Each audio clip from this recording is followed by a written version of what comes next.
Kim Ira Canincia.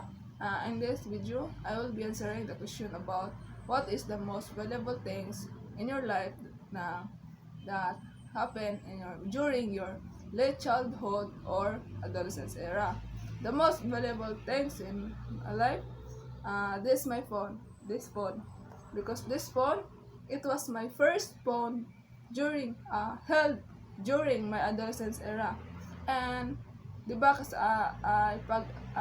pag adolescence na ko kay pandemic siya nga pandemic days, then nang walay nadili pwede magawas-gawas, so kanira akong kasagaran gamiton kalingawan the cellphone during my adolescence era.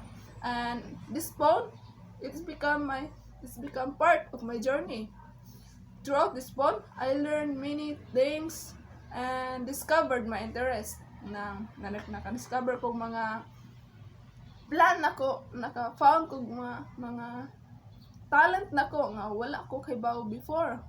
I start like dancing.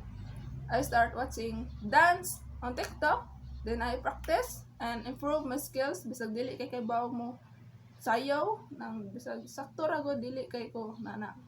Then throughout this phone, I learned how to use technology wisely. Kay kasagaran biya sa karon nga kasagaran biya sa panahon karon kaya ang ubang mga tao dili kabaw mo gamit sa cellphone, may uban nalikoy na. So ako jud ning learn unsaon pag-use sa technology para bitaw dili mamaling landas sa imong gitahak karon. Pinaagi ani cellphone dili ka malikoy. Throughout this shows and this just show me that I have developed as a person and continue grow up every day throughout this phone.